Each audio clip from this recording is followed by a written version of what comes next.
Bueno, buenas tardes a todos y a todas. Espero que estén muy bien. Yo, por mi parte, tengo el gusto de darles la bienvenida a esta comisión número 15 del octavo Coloquio Internacional de Investigadores en Diseño 2023. Este es el tercer día del Coloquio 2023. Este coloquio, como ustedes bien saben, es un espacio dentro de lo que denominamos la Semana Internacional de Diseño en Palermo, que está organizado por el Instituto de Investigación en Diseño de la Universidad de Palermo. El coloquio que nos convoca se realiza anualmente de forma ininterrumpida desde el año 2016. Este año se desarrollan 36 comisiones donde se presentan los resultados publicados de 32 proyectos de investigación. Estos proyectos involucraron a más de 500 investigadores y académicos de todo el mundo. La gran mayoría de los proyectos, por otro lado, tal como este, se coordinaron y realizaron en forma colaborativa con más de 30 instituciones de 11 países de distintas partes del globo. Entonces, a continuación, le paso la palabra a Marina Mendoza, que es la directora de la línea número 19, de una línea de investigación claramente del Instituto de Investigación en Diseño, y que va a presentar el proyecto de investigación coordinado junto con otras instituciones, que se denomina Comunicación Política en Contexto de Crisis, Movilización y Protesta Social en América Latina, cuyos resultados fueron publicados también en la edición número 194 de Cuadernos del Centro de Estudios en Diseño y Comunicación, que también se presenta en esta ocasión. Los cocoordinadores también está el doctor Mariano Dagati y Jorge Valdebenito. Les doy la palabra a ustedes. Hola, buenas tardes a todos y a todas. Aclarar solamente una cosita, Mari. El otro coordinador es José Carlos López López. ¿Sí? Jorge es Eh, un Me expositor, un confundí, perdón. participante de Ah, esta publicación. ¿Sí? dale. Bueno, gracias. Gracias por la presentación. Es un placer estar acá como cada año. En esta ocasión vamos a presentar la Comisión 15, donde, como dijo Marina, sesiona y vamos a mostrar los resultados de la última publicación de nuestra línea de investigación en comunicación política. Bueno, contarles un poco cómo va a ser la dinámica. Me presento súper rápido, después que está también Mariano, también puede hacer lo propio.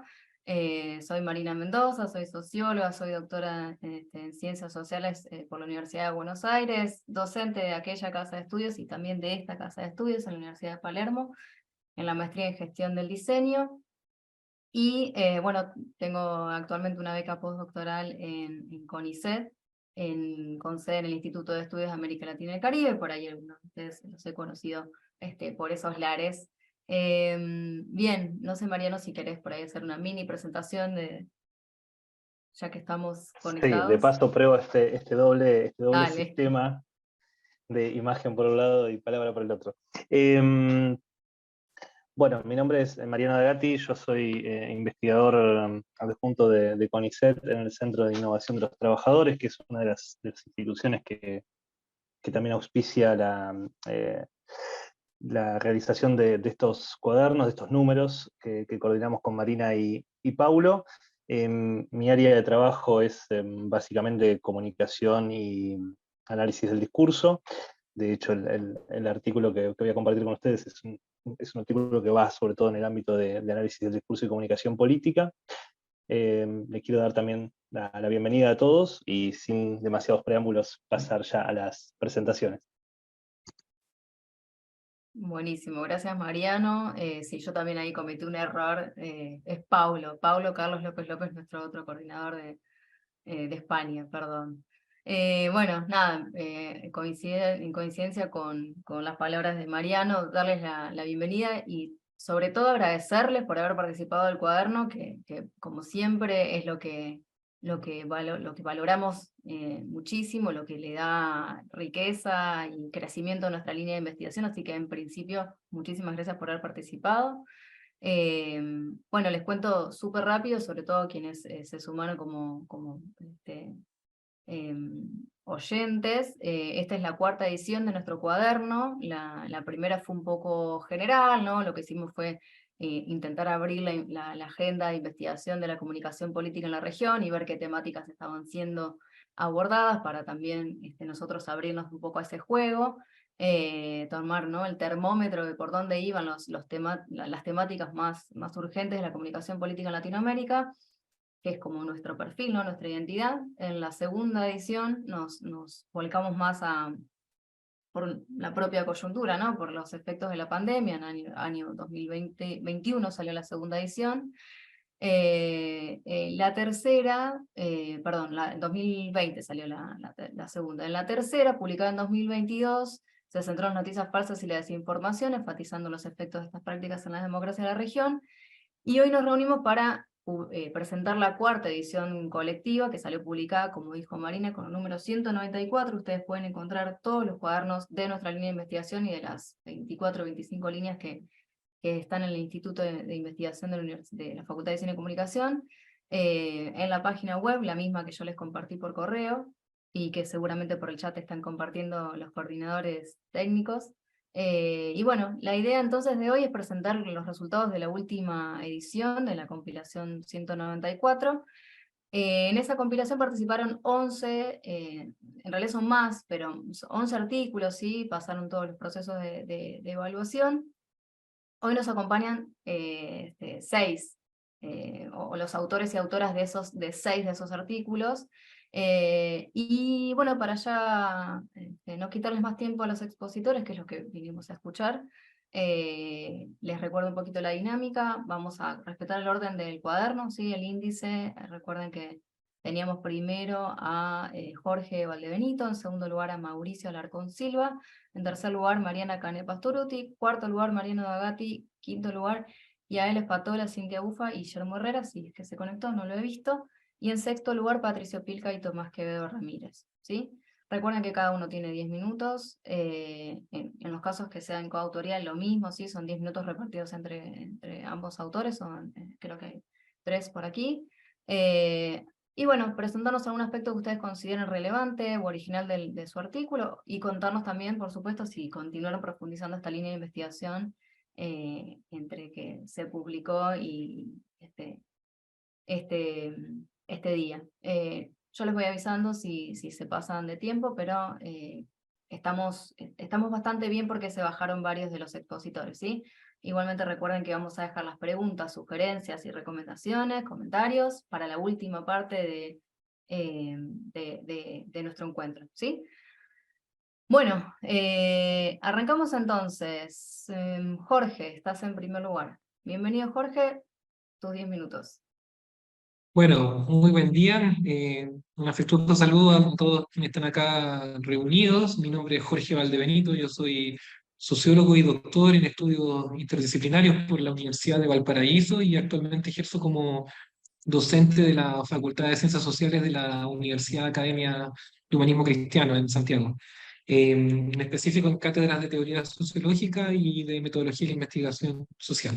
Y bueno, para mí fue un gran placer, honor y privilegio haber publicado junto a ustedes en este número 194 de la revista del Centro de Estudios en Diseño y Comunicación de la Universidad de Palermo, este trabajo que lleva por título Estudiar crisis y comunicaciones, apuntes metodológicos en entornos de hipertrofia mediática. Y bueno, el tema de este artículo es básicamente una problematización metodológica, o más precisamente una problematización de los diseños metodológicos o de investigación en el campo de estudios sobre procesos de crisis basado en la observación de medios de prensa, en tanto en este caso fuentes secundarias, para el análisis de lo que entiendo como coyunturas críticas. En detalle, por problematización metodológica en este trabajo entiendo fundamentalmente el conjunto de decisiones que como investigador, en mi caso, he ido iterando, digamos, durante los últimos 7 años para el examen de escenarios de convulsión social. Entonces, dicho así, la teoría de las crisis, por ejemplo, desde Hipócrates en la Grecia clásica, conceptualizaba, digamos, dicho fenómeno como un momento que experimenta un determinado cuerpo y donde amerita una intervención urgente a modo de evitar que éste muera. Y algo que en lo contemporáneo, digamos, se comparte desde diferentes lecturas. Más adelante voy a referirme en específico a ese tema. Entonces, bien, esta es precisamente la situación de urgencia y de intervención y de convulsión que ha enfrentado sucesivamente la formación social chilena durante los últimos años, donde el 2019 representó el punto álgido, ¿ya? De lo que va, digamos, de la transición dictatorial acá. Entonces, uno de los elementos que aquí he ido enfrentando en mis procesos de análisis involucra en específico en lo que he desarrollado, digamos, en al menos 5 coyunturas, y que son las que en algún momento discuto en el documento. La primera es el conflicto sindical, donde Nelson Quinchillao abatido por disparos policiales en el año 2015 durante la segunda administración de Bachelet.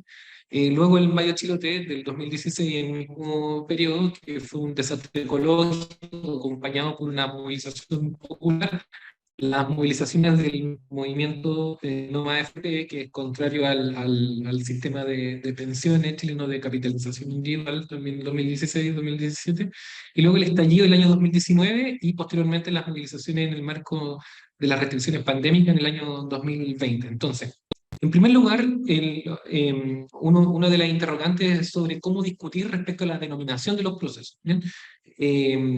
Lo que en otros registros usualmente se denomina como la caracterización de un determinado momento, un determinado episodio. Entonces, un buen ejemplo es precisamente el 2019 chileno. Bien, coloquialmente se denominó como un estallido social, pero otras posiciones, otras corrientes de interpretación lo han denominado como una rebelión popular, otras como un desborde, otras como un Big Bang, otros como una revolución o una situación revolucionaria, otros como una crisis social y otros como incluso un estallido delictual. Entonces, ¿cómo enfrentar, digamos, ese proceso? Algo que, bien, intenta hacerse cargo, digamos, esta propuesta de investigación en base al contraste analítico entre precisamente estas caracterizaciones. ¿Bien? Ahora bien, el análisis de estos procesos en específico si lo triangulamos y lo ponemos en discusión con lo que son una serie de discusiones a nivel global de lo que sería en este caso denominado como la crisis de la democracia liberal o del capitalismo mundial o de la globalización, entre otras denominaciones, damos cuenta de que efectivamente estos escenarios críticos han venido en aumento durante las últimas décadas. Se han intensificado, digamos, dicha coyuntura y convulsiones, y hoy en día se está discutiendo ampliamente si es que acaso es la democracia, lo de la democracia liberal, los sistemas democráticos liberales los que se encuentran precisamente en crisis. Entonces, una de las perspectivas con las que, digamos, he estado trabajando en este tiempo es precisamente el de las teorías de sistemas, donde lo que se entiende como los procesos de autocaotización o las tendencias a la autocaotización de los sistemas, eh, resultado de su propia complejización, es uno de los elementos que intento tensionar con las perspectivas críticas de, por ejemplo, en este caso, el capitalismo mundial propiamente tal. ¿Bien? Ahí, digamos, nociones como las de fragilización y de contradicción, ponerlas en discusión para, digamos, generar un resultado que te permita reducir la complejidad analítica en el menor tiempo posible y o con objeto de generar un reporte, en este caso, de lo que significa entonces cómo entender un determinado escenario que, dicho así, se entienden como crisis, son altamente complejos, altamente inciertos y altamente desafiantes, en lo que significa, digamos, todo el proceso de reducción de dicha complejidad. Entonces, bien, en términos específicos, la propuesta posee 4 elementos centrales. El primero es un esquema de codificación de la crisis, que yo denomino que es biteórico, y que involucra de una parte precisamente estas perspectivas de sistemas sociales, en específico la vertiente lumaniana, y de teorías críticas y en específico al marxismo, pero aquel basado fundamentalmente en el viejo Marx. ¿Bien? Y esta decisión se basa en 2 observaciones. La primera es que en el caso chileno, ambas perspectivas han ganado terreno o poseen, digamos, terreno empírico en lo que identifico igualmente como campos compuestos por determinados actores y que sucesivamente entran procesos de colisión durante estos episodios de conflictividad. ¿Ya? De una parte, el mundo gremial o empresarial, usualmente vinculado al mundo gubernamental, y de otro, el campo que podríamos llamar popular, compuesto de organizaciones sociales, sindicatos, entre otros actores, y cada uno de estos dotados de sus propios instrumentos o insumos o aparatos de producción cognitiva, ¿no? Y donde estos últimos abrazan, digamos, ciertas teorías sistémicas de un lado y de otro las corrientes críticas. Ahora, las corrientes críticas son altamente heterogéneas, hay una multiplicidad de corrientes, pero en último término, un debate que permite diferenciar y reducir igualmente dicha complejidad de una decisión, en todo caso, es precisamente de si la solución, es decir, la propuesta de intervención ante la crisis o la propuesta de salida a la crisis, es posible concebirla al interior de los límites del sistema institucional vigente o no, o si se requiere un tránsito o una superación en términos clásicos. Y esa discusión es la que te permite, digamos, reducir entonces a una teoría sistémica y una teoría crítica del marxismo clásico, que desde luego hoy en día se encuentra ampliamente diluido y fraccionado. Eso de una parte. ¿Ya? Entonces, en segundo lugar, lo que entiendo como un esquema trifásico de segmentación del proceso de crisis en tres etapas. La primera es la de incubación, donde se originan o se desarrollan el conjunto de fragilidades y contradicciones, dicho respectivamente en términos sistémicos y críticos, a la base de un proceso de crisis. Luego la propagación, donde se exterioriza esta crisis o esta contradicción y fragilidades en función de sus efectos prácticos, siendo fácilmente distinguibles por el conjunto de la sociedad. Y en tercero, la reestructuración, que es el momento en el cual una crisis tiende a diluirse o a finalizar. Creo que en la práctica esto igualmente tiende a sentar las bases para futuros escenarios de crisis. Entonces, todas estas fases, en términos de cómo determinar el tránsito de una hacia otra, está sujeto a lo que es el proceso de análisis mismo, ¿ya? Por parte de quien ejecuta la investigación. En tercer lugar, un diseño muestral que se basa en la construcción de casilleros tipológicos, donde se cruza de una parte la fase de crisis y de otra, bueno, he experimentado distintas formas, pero puede ser los posicionamientos o medios de comunicación o eventualmente tipos de emisores respecto a el proceso mismo de crisis. Entonces, cada casillero tipológico, igualmente el tamaño muestral de cada uno de estos queda determinado por el criterio de saturación. Sin embargo, eso no cierra la posibilidad de trabajar con cuoteos u otro tipo de formas de determinación de tamaños muestrales. Ni igualmente este tema de los posicionamientos en torno a dos campos o a dos posiciones en torno a un determinado conflicto. Y como decía Marina anteriormente, que señaláramos es que esto abre, digamos, futuras reflexiones, y efectivamente estoy en un par de proyectos de investigación en el cual estoy tratando de abrir, digamos, la determinación, en este caso, de lo que serían las columnas o corrientes de interpretación a 7, siguiendo las caracterizaciones de los campos políticos chilenos, que de la izquierda identifican 4 grandes corrientes y en la derecha usualmente 3 grandes corrientes. Entonces, no voy a entrar en detalle de cada una de estas, pero tratar por allí de determinar entonces medios de información o medios de prensa que escriban a una determinada corriente y desde allí ir construyendo, digamos, el diseño muestral. Y bien, por último, un elemento que estoy experimentando, que es un modo de exposición que yo denomino como crónica sociológica, y que tiene por fuente de inspiración la forma de construcción de un relato, donde se imponen los resultados finales de una investigación, como el que desarrolla el propio Marx en el 18 Brumario o en la Guerra Civil en Francia, o Gramsci en el Risorgimento, y hasta cierto punto igualmente Trotsky en la historia de la Revolución Rusa, entre otras grandes producciones. Entonces, esto último se basa en la búsqueda por generar un diferencial respecto de las investigaciones usuales o convencionales, si se quiere, donde se aplica una técnica de investigación determinada y se presentan resultados en función de la salida que otorga, por ejemplo, un software, ya sea el Atlas TI en lo cualitativo o el SPSS en lo cuantitativo. Entonces, bueno, por temas de tiempo voy a dejarlo hasta acá y recomendar en este caso la lectura de esta publicación y en complemento a aquellas que, bueno, puedan identificar siguiendo mi nombre, en específico al Mario Chilote, en Crisis socioecológica y comunicación, creo que es el título, en el Mayo Chileto del 2016, y sobre el estallido social, que se titula Crisis, Comunicación y Capital en el estallido social chileno del 2019. Así que bien, muchas gracias por su tiempo y nuevamente le envío un afectuoso saludo a todos ustedes y también a mis colegas de acá de la Universidad Academia Humanismo Cristian. Así que bueno, fue un placer. Bueno, muchas gracias, Jorge. Muy buen uso del tiempo. Está muy interesante el artículo.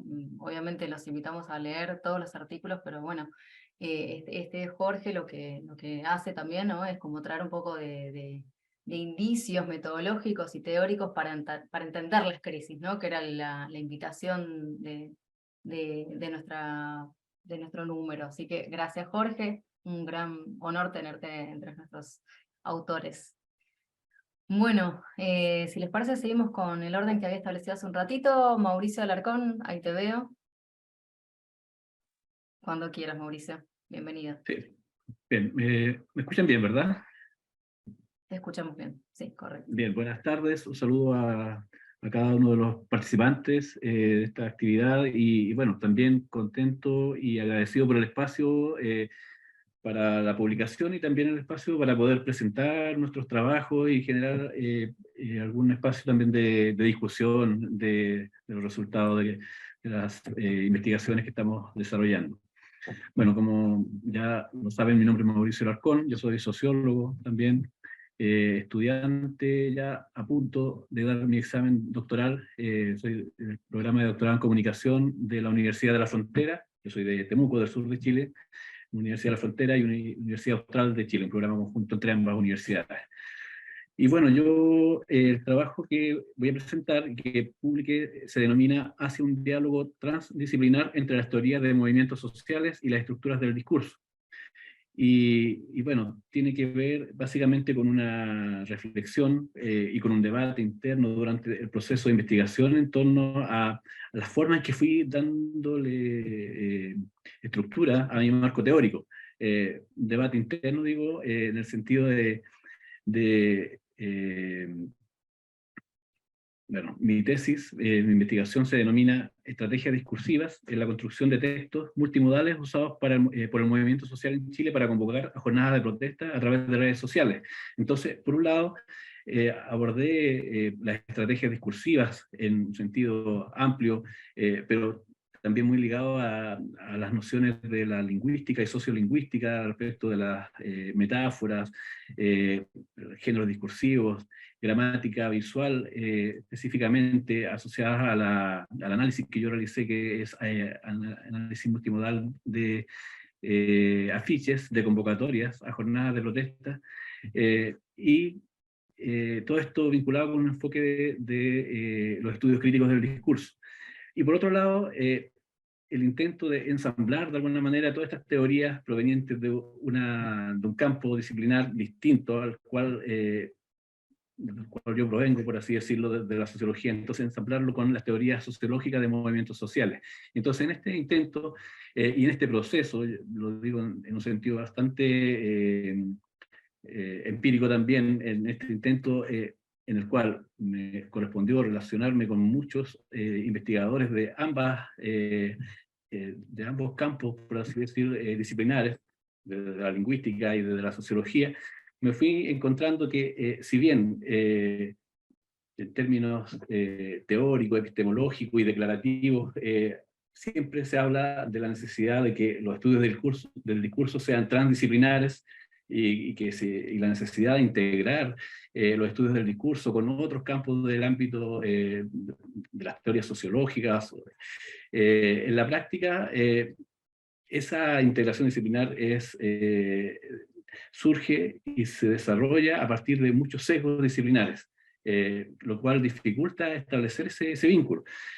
Entonces me comencé a cuestionar cómo integrar estos elementos y categorías conceptuales propias de la lingüística y de la sociolingüística en el contexto del desarrollo teórico de los movimientos sociales. Entonces, por un lado, como decía, estrategias discursivas, con todas estas categorías propias de la lingüística y sociolingüística, y por otro lado, teoría de movimientos sociales, y en particular, bueno, aquellas centradas en los elementos estructurales, como por ejemplo los que se centran en el contexto político, en términos de oportunidad política para desarrollar y generar reacciones a ese contexto político, pasando por aquellas teorías centradas en aspectos más organizacionales o canales formales o informales a través de los cuales se puede movilizar e implicar en la acción colectiva, hasta, y aquí es donde yo me centré principalmente, aquellas vinculadas a la teoría de los nuevos movimientos sociales, centradas principalmente en aspectos de la construcción de una identidad activista y vinculada a aspectos también culturales. Entonces, el foco es la construcción de significados compartidos respecto de la definición de una situación considerada problemática en términos de vulneración frente al poder político. La teoría de los movimientos sociales tiene este foco a través del concepto, o uno de los conceptos que fueron parte de esta teoría, es el concepto de marco o framing, y la noción de marco hace referencia a esta comprensión socialmente compartida del conocimiento del mundo, siguiendo a Goffman, sociólogo, bueno, lo cual permite explicar de alguna manera ciertos aspectos de la realidad, articulando nuevos significados asociados a esta. Entonces, desde esta perspectiva, aplicando este concepto a los movimientos sociales, los marcos de referencia de la acción colectiva ponen el foco de atención en un problema determinado, atribuyen una causalidad, orientando la acción del movimiento para poder revertir el estado diagnosticado. En consecuencia, los actores proponen ciertas tareas para revertir, como digo, esta situación problemática que es parte de esta noción compartida del mundo que le atribuye esta situación problemática. Es decir, la acción colectiva de alguna manera se explicaría por esta noción de marco, la cual viene a complementar la capacidad explicativa del fenómeno de la acción colectiva desde la oportunidad política que mencionaba al principio, pasando por la estructura organizativa requerida para la acción colectiva, pero poniendo el foco, como digo, en esta noción de marco, que es una noción muy cercana a un enfoque cognitivo. Entonces, el proceso marcador centra su esfuerzo o corresponde a un esfuerzo estratégico consciente realizado por un grupo de personas en orden de forjar formas compartidas de considerar el mundo. En ese sentido, teniendo como dos grandes líneas de categorías conceptuales, desde el enfoque principalmente cognitivo del análisis de discurso, conceptos de ideología o de contexto, de metáfora, principalmente que forman parte del armado conceptual de Theo van Dijk, en términos de análisis de discurso, y por otro lado, esta noción de marco propia de los movimientos sociales, utilizada en el contexto de las teorías de los nuevos movimientos sociales, con lo que me encontré, como decía hace un rato, es con estos sesgos disciplinares al momento de establecer esos vínculos en diversos espacios de análisis y de grupos de investigación, pero también en ciertos autores que asumen posturas críticas respecto de una u otra postura disciplinaria. En particular, por ejemplo, Van Dijk realiza un estudio, tiene algunas publicaciones muy críticas respecto a la noción de marco. Y voy a leer acá, dice: ilustra esta situación a partir de una revisión crítica realizada en 2016 en la noción de marco para el estudio de movimientos sociales con un enfoque explícito de análisis de discurso. Concluye una limitación en la aplicación de teorías y métodos de los estudios contemporáneos del discurso por las estructuras cognitivas que explican la construcción de aquellos fragmentos de la realidad, es decir, los marcos, que impulsan la acción colectiva del movimiento, no se relacionan necesariamente con las estructuras del discurso, tales como estructuras argumentativas, narrativas o estructuras más locales como la variación de estilos o los géneros discursivos y estudios persuasivos de retórica, sustentada igualmente en elementos sociocognitivos. Entonces, él observa ya una diferencia o una limitación en la integración de los elementos propios de las estructuras del discurso, de una mirada sociocognitiva, versus la aplicación de la noción de marco, también con una raíz cognitiva de la teoría de los movimientos sociales. Entonces, esta corresponde a una diferencia epistemológica que yo planteo en el artículo, se constituye de alguna forma en un pecado original desde el cual la crítica se profundiza generando interrogantes muy propias en estos estudios respecto del orden estructural del discurso y la cognición. Preguntas como, casi como el huevo o la gallina, de qué es primero las representaciones que dan lugar a un determinado texto, o el texto que incide en alguna representación mental respecto de la realidad, o cuestionamientos metodológicos respecto de si en los estudios de framing son o no estudios de análisis de discurso, y muy criticados desde la lingüística, muy criticados desde los análisis críticos del discurso, en el sentido de el conteo de palabras, la construcción de categorías asociadas a una mirada cuantitativa respecto de lo que son el texto, el análisis textual y del discurso. Bueno, son cuestionamientos que, si bien yo no resuelvo con el artículo, de alguna forma en mi proyecto o en mi tesis, de alguna forma también intento ensamblar, buscar alguna manera, como un esfuerzo empírico de integración disciplinar en un campo de investigación que, como decía, se supone interdisciplinario. Los estudios críticos del discurso, el análisis de discurso se suponen transdisciplinares también, pero en la práctica, como digo, se observa un sesgo tremendo que lamentablemente como academia no logramos romper. O sea, no solo están las estructuras universitarias segmentadas disciplinariamente, sino que en la práctica las teorías que se suponen transdisciplinarias tampoco logran ese ensamble teórico, por lo tanto tampoco metodológico.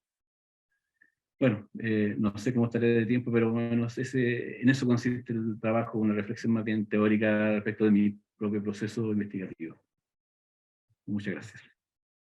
Muy bien, muchas gracias a vos, Mauricio. Una línea similar a la que planteó Jorge en un principio. El artículo de Mauricio también se ubicó entre estas reflexiones teóricas, ¿no?, que nos ayudan a pensar las crisis en América Latina. Primero, cómo conceptualizarlas, ¿no?, antes de mirar por ahí casos concretos o analizar, ¿no?, la casuística, a ver cómo lo conceptualizamos, cómo entendemos las crisis. Así que muchísimas gracias, Mauricio, también por participar, y un placer también escucharte acá. Seguimos con las exposiciones. Es el turno de Mariana Cané Pastoruti. Mariana. Hola, buenas tardes a todas y a todos. Primero, ¿me escuchan bien, verdad?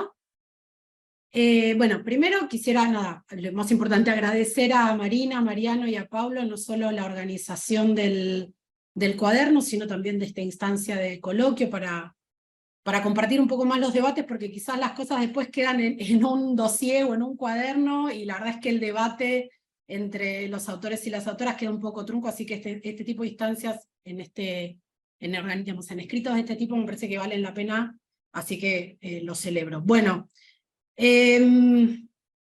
los voy a traer un poco más, los voy a llevar un poco más allá en el tiempo y más acá en el espacio, porque el trabajo que yo escribí para este cuaderno se enmarca en la crisis argentina del 2001, así que, y además me alejo un poco también quizás de los abordajes que plantearon hasta acá, o que compartieron con nosotros y nosotras Jorge y Mauricio, porque este trabajo tiene una lógica, digamos, se sostiene sobre una metodología que quizás está bastante cercana a la que trabaja en general Mariano, y que también tiene bastantes puntos de contacto con lo que va a presentar seguramente él después.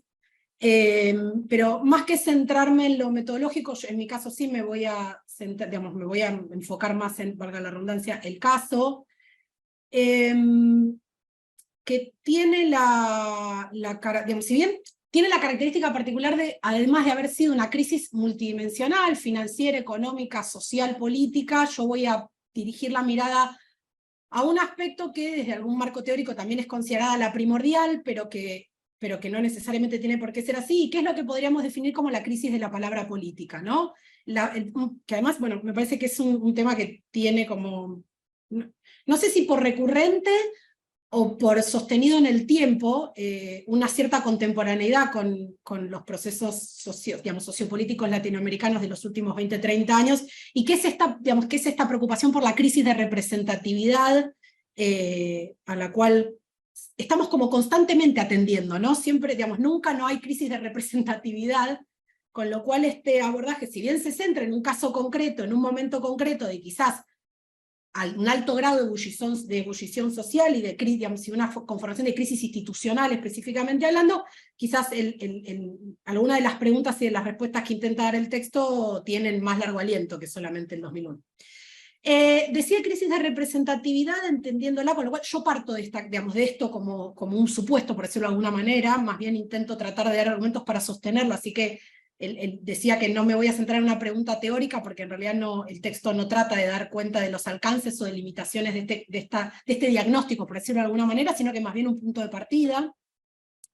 Decía entonces, sin tantas aclaraciones, de crisis de representatividad, entendía como pérdida de legitimidad del lazo sociopolítico, que autores como Eduardo Rinesi han definido en términos bastante, quizás más llanos y que nos permiten a nosotros captar este problema, no es de una pregunta institucional, sino más bien de una pregunta de lazos sociopolíticos, y acá no están, el foco del trabajo no es la crisis institucional, sino el lazo sociopolítico, y es decir, en este sentido, la merma, o la laceración, o las dificultades para creer que esos representantes tienen algo que ver con nosotros, ¿no? Lisa y llanamente. Ahora, lisa y llanamente como si eso fuera poco, ¿no? El objeto del texto parte de esto para analizar un caso concreto que es el programa radial Conversando con el Presidente, que tuvo como protagonista al presidente provisional Eduardo Duhalde, que ocupó ese cargo por aproximadamente 1 año y medio. Durante todo ese periodo, él estuvo al frente de este programa radial, de estas emisiones, que tuvieron una serie de particularidades. Primero empezaron contando con 3 emisiones semanales, para pasar posteriormente, a medida que la crisis se fue poniendo un poquito más difícil de resolver, o al menos eso fue un poco lo que expresaba el propio presidente, a partir de marzo del 2002, pasó a tener solo un envío semanal.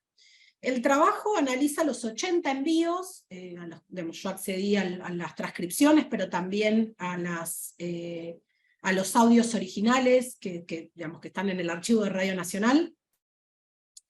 Y trabajé, para tratar trabajé este corpus tratando de preguntarme sobre la puesta en escena de la palabra política que suponía este programa radial, porque tenía ya desde su introducción un diagnóstico sobre precisamente esta crisis de la palabra política, ¿no? Como reza el título del texto que no mencioné, así que lo voy a hacer ahora, que es La política sin intermediarios, el programa radial Conversando con el Presidente y la crisis argentina del 2001. Esta referencia a la política sin intermediarios no es gratuita, sino que formaba parte de todas las introducciones de cada una de las emisiones de este programa, ¿sí? O sea, siempre había como una pequeña introducción por parte del locutor, Mario Giorgi, que era además el director de Radio Nacional, y que era además quien lo entrevistaba a Duhalde en cada uno de nuestros programas, en la que se evidenciaban o se explicitaban, podríamos decir, los objetivos del programa, que eran desarrollar o llevar a cabo una política sin intermediarios, acá estoy citando textualmente, para acercarle a la gente un diagnóstico sobre los problemas, ¿no? Para explicarles cuáles eran los avances y los retrocesos de la gestión de gobierno. Y me parece que ahí hay ya una pista bastante evidente de qué es lo que entendía el propio Duhalde que era el problema, que era el núcleo del corazón, el corazón de la crisis que atravesaba el país en aquel momento y que había tenido su estallido en el 19 y 20 de diciembre del 2001, ¿no? Tratar de construir o de llevar a cabo, de poner en práctica una política sin intermediarios, él entendía que era algo que podía desarrollarse a partir de la presentación de este programa, que además no era muy, no es novedoso, ya había formatos parecidos a este, como a lo presidente, pero sí es verdad que inauguró una senda que después fue tomando nuevos alcances con Café con el Presidente y con la Presidenta, el caso de Lula, también en Ecuador, en Nicaragua, y además digo, no es el único caso, eso también lo trata el texto. Bueno, yo analicé en este programa a partir de 3 dimensiones: la construcción del objeto la gente, o sea, del objeto de discurso la gente, las temáticas que abordó y los tipos de polémica vinculadas a esos temas, pero me quisiera centrar en el último punto, que es el modo de interacción que proponía este programa entre Duhalde como entrevistado, el entrevistador y los oyentes. En este punto, bueno, recurrí aquí a la teoría de Dominique Menguenot sobre las escenografías o la puesta en escena en general.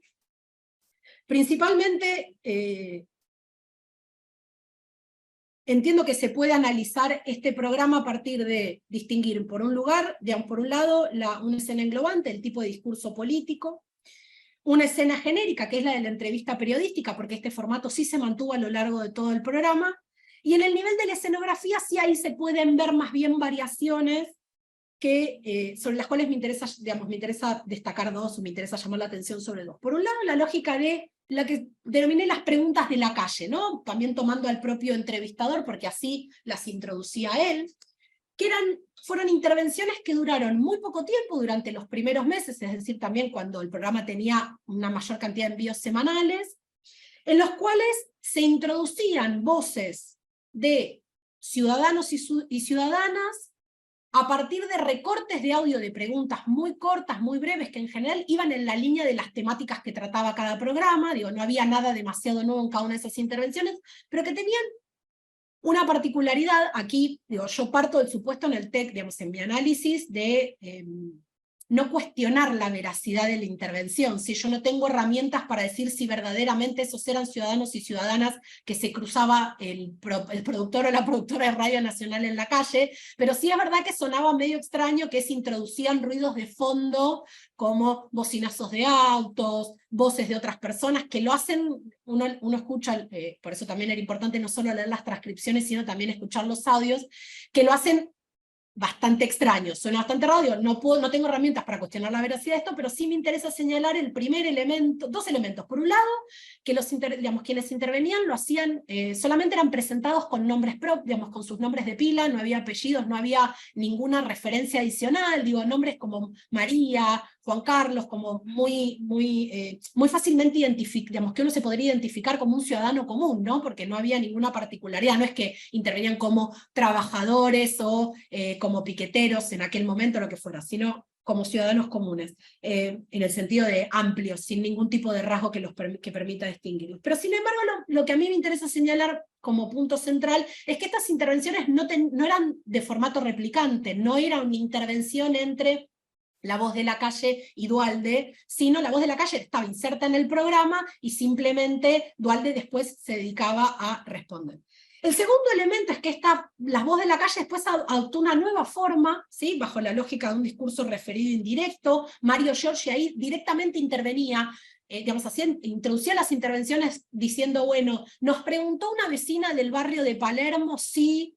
¿Sí? O sea, directamente ya ni escuchábamos el fragmento de la voz de este ciudadano o ciudadana, sino que quien entrevistaba a Duhalde introducía indirectamente el discurso de esta persona.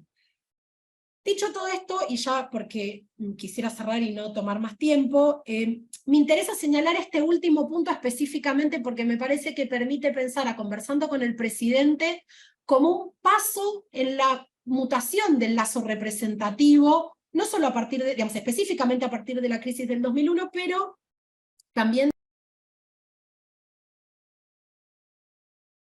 del periodo ha sido analizada como la construcción de un lazo de proximidad, y que suele ser abordado en dos claves. Por un lado, con la puesta en escena de la voz de los políticos y las políticas como hombres comunes, y por el otro lado, con la puesta en escena de estos hombres y mujeres comunes en la escena pública. Este último punto, y teniendo en cuenta lo que señalé recién del formato de las intervenciones en el programa, que se pretendía a sí mismo como una política sin intermediarios, como un formato de política sin intermediarios, Me parece que permiten pensar, conversando con el presidente, y podríamos ir por extensión a la presidencia de Dualde o su forma de gestionar el gobierno provisional, como un escalón en la mutación del lazo representativo, pero limitada, no interactiva en este sentido, por lo que señalaba de la ausencia de lógica replicante, y por el otro lado, no interactiva, ¿sí? Porque, perdón, no interactiva e indirecta a partir de estas dos lógicas. Bueno, en este sentido, la conclusión es señalar que precisamente no fue muy eficaz en pensar una lógica o construir una nueva política sin intermediarios, porque precisamente lo que era más bien indirecto y con ausencia de interacción con estos ciudadanos que se buscaba representar de una nueva manera, ¿verdad? Bueno, cierro aquí y quedo atenta a comentarios y gracias por la escucha. Muchas gracias a vos, Mariana. Mientras te escuchaba, ¿no? Pensaba, argentinos y argentinas coincidirán conmigo, ¿no? Cómo permeó este discurso de ciudadano común y de mostrar, ¿no? Los políticos mostrarse como con el nombre propio, ¿no? Ricardo, Jorge, no vamos a hacer muchas referencias a nadie para que no identifiquen, pero no hay una tendencia bastante marcada que en ese sentido me parece interesantísimo postular como lo que sería el origen, ¿no? de esas formas. Bueno, pasamos entonces a la siguiente exposición. Mariano, nuestro codirector, también presentó un artículo en este número, así que lo invitamos a comentar. Quería primero hacer una pregunta que pone mi posición de codirector en crisis, justamente, pero es si puedo compartir pantalla. A ver, los coordinadores técnicos, yo no me meto, tengo los moderadores. Cristian. Si no, no hay problema. Sí, te va a dejar compartir, cualquier cosa avísame. Bueno, dale, ahí va. Porque este era todo el sentido de estar en dos pantallas, si no directamente lo hacía por el Skype. Perfecto, ahí se ve. Bien, buenísimo. Bueno, la exposición o el artículo que preparé para el número, lo hice pensando, estas son las ventajas de ser coordinador, un diálogo con el texto de Mariana. Pienso que son muy pocos los momentos en los cuales en la Argentina no vivimos o no pensamos que vivimos en crisis, ¿no? Estaba pensando un poco para mis adentros cuántos años estos últimos del post-2001 han sido años en los cuales no hablemos de crisis, ¿no? Tal vez periodo 2004, 2007, por ahí, porque en 2008 ya empezó la crisis del campo. Entonces, digo, es una palabra que está muy presente en nuestra vida cotidiana. Recuerdo en la infancia la hiperinflación, es decir, hay muchos momentos en nuestra vida y el nivel de estrés que probablemente tenemos cotidiano sea diferente al que tienen en otros países. Y la presentación que armé, en realidad, pone en diálogo, en la palabra de Alberto Fernández, esa cotidianidad de la crisis en la Argentina con la crisis global por la pandemia. El título de la exposición, Cuando la utopía se hace quimera, básicamente toma como eje dos discursos, los dos discursos que Alberto Fernández da en la Asamblea General de las Naciones Unidas durante la crisis pandémica, esto es 2020-2021.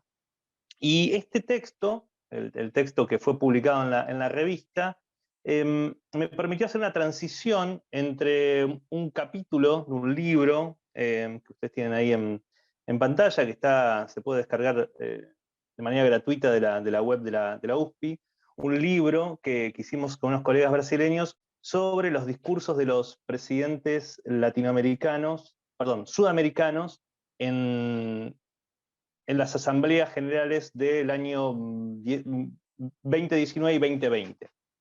En ese sentido, en el libro me tocó a mí comparar el último discurso de Mauricio Macri y el primero de Alberto Fernández. Primer discurso de Alberto Fernández directamente atravesado por la pandemia. Podríamos decir que el gobierno de Fernández comenzó prácticamente en pandemia.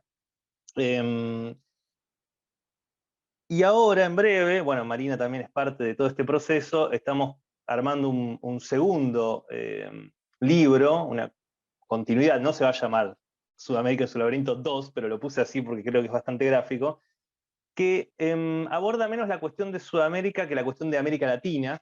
¿Sí? Hay un pequeño cambio que nos permite, por ejemplo, no ocuparnos de países como Surinam o como Guayana Francesa, y sí poner el foco en otros países que son fundamentales en las relaciones internacionales argentinas, como México, como Cuba, etc. Y decía que este texto es un texto de transición porque actualmente estoy trabajando con el discurso que da Alberto Fernández en la Asamblea General del año pasado. Muy brevemente menciono el plan de la exposición, muy rápida que voy a hacer, no voy a hablar de todo, pero estos son los principales tópicos que abordé en el artículo. Los discursos analizados son del bienio 2020-2021, discursos que Alberto Fernández graba en un mensaje audiovisual y envía a la Asamblea General. Alberto Fernández no participa en ninguna de ellas, en 2020 por el COVID, y en 2021 por parte la excusa fue el COVID, pero sobre todo había sido la derrota electoral en las PASO, y había un debate muy fuerte en ese momento en el espacio de Alberto Fernández, y según muchos medios, por supuesto ninguno de ellos oficialista, marcan que en gran medida su decisión de no viajar estuvo asociada a la crisis política de su espacio y no a la crisis pandémica. ¿Cómo he trabajado? Bueno, en alguna medida hay un diálogo ahí con el paradigma discursivo de análisis de discurso y sociosemiótica, básicamente la teoría de Marc-Angénot y de Eliseo Verón, no tanto la teoría de la mediatización, la teoría de los discursos sociales de Eliseo Verón, como lo que podríamos llamar una incursión de Verón en la enunciación política, con un tipo de análisis directamente derivado de los trabajos de Antoine Cuglioli, y por lo tanto una rareza en cuanto a su modo de abordaje con respecto a los modos de abordar enunciativamente los discursos políticos que son comunes en la Argentina, y que derivan sobre todo de la teoría de la enunciación de Van Benist. ¿Cuál es la diferencia central que muy sintéticamente expongo? Que mientras que en Van Benist habría una teoría de la subjetividad en el lenguaje, Verón, a partir de Cuglioli, lo que propone es una teoría de la intersubjetividad en el lenguaje, y por lo tanto pensar la enunciación como una propuesta de relación intersubjetiva y no como marcas de subjetividad en el lenguaje. Habría algo que va por ese lado. Decía que el discurso de Alberto Fernández, el primero, en septiembre de 2020, es la primera hora de COVID. En la Argentina, en septiembre de 2020, fue el momento en que despuntó la cantidad de casos. A diferencia de otros países de América Latina, y esto me parece importante señalar, y de muchos países de Europa sobre todo, el COVID no estalló apenas comenzaron los primeros casos, sino que por una política de cuarentena muy estricta, demoró 2 o 3 meses en comenzar a circular masivamente, y fue en ese momento cuando Alberto Fernández dio su primer discurso. Mientras que el segundo, un año después, fue dado en un contexto de campaña de vacunación exitosa, ¿no? 1 de cada 2 argentinos tenía esquema completo de vacunación para ese entonces. Y por lo tanto, la crisis empezaba, como señala en el texto, la crisis pandémica empezaba a conjugarse en pasado, no así la crisis como un término más amplio que el meramente asociado a la cuestión pandémica. Y una característica de esos discursos de Alberto Fernández en pandemia es lo que podríamos llamar, retomando trabajos que habían sido realizados respecto a las tradiciones políticas de la Argentina, la lógica refundacional. Alberto Fernández, sobre todo en su primer discurso, pero es algo que permanece en su segundo discurso y que permanece incluso en el que dio el año pasado, veremos qué ocurre en este, que es dentro de muy poco. La postura de Alberto Fernández es la de hablar desde la constatación de una situación crítica, que podríamos llamar la crisis pandémica, que luego será algo más que una crisis pandémica, será una crisis del modelo de acumulación. Esos serán los términos que él utiliza en su tercer discurso. Comienza su primer discurso ante la Asamblea General que, como digo, en el gobierno de, como decía, en el gobierno de Alberto Fernández empieza el 10 de diciembre de 2019 y el primer caso de pandemia registrado en Argentina es el 6-7 de marzo de 2020. La cuarentena se decreta a mediados de marzo, por lo tanto, prácticamente el primer bienio del gobierno de Fernández estuvo directamente conectado con la pandemia. Y Fernández dice, la Argentina fue uno de los estados fundadores de las Naciones Unidas hace 75 años, hoy vivimos una crisis sanitaria de dimensiones planetarias que nos invitan a un nuevo comienzo. Y esta idea de nuevo comienzo está en ese primer discurso, sobre todo, asociada a dos grandes cuestiones. Por un lado, lo que él llamará la refundación argentina después del gobierno de Mauricio Macri. Él, de hecho, dice explícitamente, mi propuesta es poner a la Argentina de pie, y como a la Argentina de pie también propongo volver a poner el mundo de pie, ¿no? Esta analogía entre lo nacional y lo global. Hay una situación crítica, que en Fernández es al principio de la pandemia, como una entidad referida directamente, como ustedes ven en ese fragmento, a la crisis sanitaria. Es decir, la pandemia es la crisis sanitaria de dimensiones globales, es una definición casi estricta de pandemia. Es ante esa situación crítica esa situación crítica la que abre las puertas a un nuevo comienzo. Los responsables en un primer momento, aun cuando luego subsista esta tendencia, está directamente conectada a la pandemia, como si la pandemia fuera algo totalmente desconectado de los circuitos del capitalismo, a diferencia de lo que muchos filósofos y teóricos sabían. La pandemia parece como algo que sucedió sanitariamente. Y la solución en Fernández está directamente conectado con eso que él llama multilateralismo solidario, que era el tema que había propuesto la ONU en ese primer año para debatir, y que además decía, en Fernández, el nuevo comienzo estaba asociado al nuevo comienzo en la Argentina, a la refundación argentina, pero también al speech que había dado el Papa Francisco con motivo del 75 aniversario de la ONU, donde Francisco justamente decía, aquí ustedes tienen, debemos salir mejores de la crisis, ¿no? Debemos salir mejores y no peores de la crisis.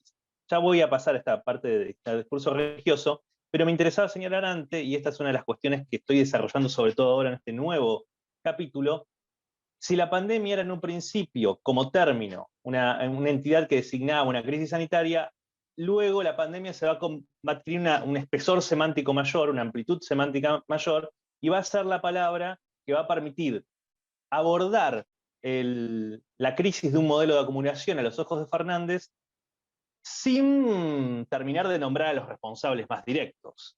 ¿Sí? Si bien hay en Fernández una crítica a la política que están llevando adelante los países centrales, ¿sí? Dice, no todos somos responsables del calentamiento global, por ejemplo, pero él habla de una pandemia de inequidad global, una pandemia de cambio climático y la pandemia por COVID. Él habla así de la triple pandemia en su segundo discurso ante la ONU. Y es interesante porque lo de pandemia,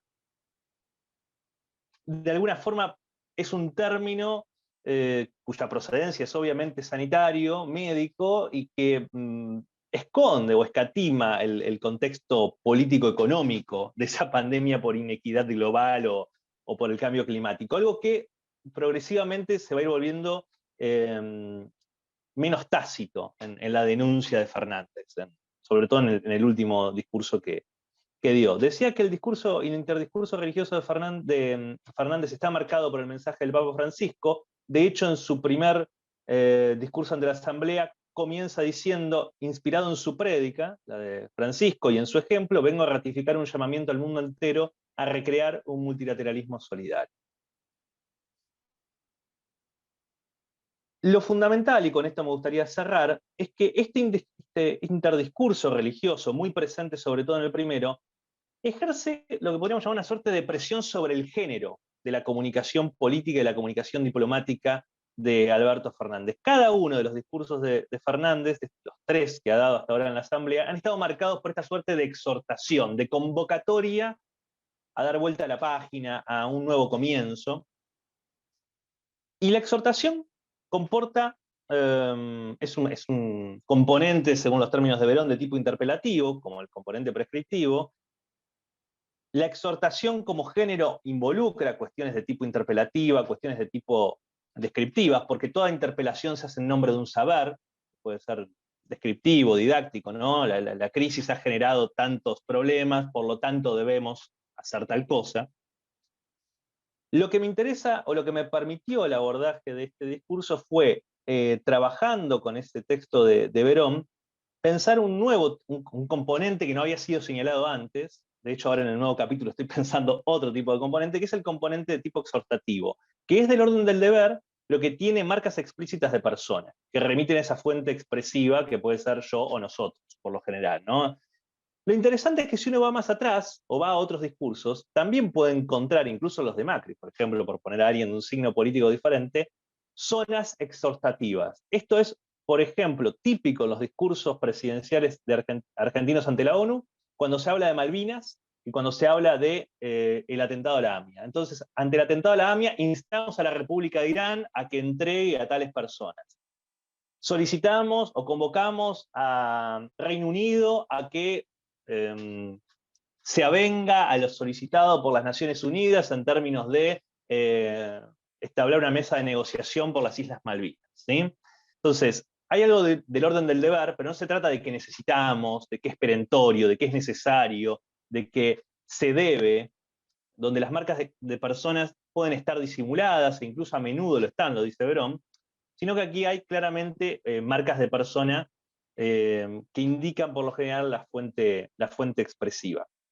Para cerrar, y esto me parecía importante, estos textos, y un poco respondiendo a la pregunta de Marina sobre cuál es el horizonte un poco más amplio del texto, yo diría que hay dos horizontes. Uno está directamente asociado a una reflexión que venimos haciendo casi a la manera de un observatorio, sobre la comunicación política, diplomática, de los presidentes sudamericanos, latinoamericanos en ONU, y por otro lado, la que a mí me interesa más a mediano o largo plazo, es cómo a partir del análisis de casos particulares uno puede volver sobre ciertas teorías o sobre ciertos modelos de análisis, como por ejemplo el de Verón en la palabra adversativa, para seguir pensando nuevas zonas del discurso político. Yo hablaba recién de un componente exhortativo.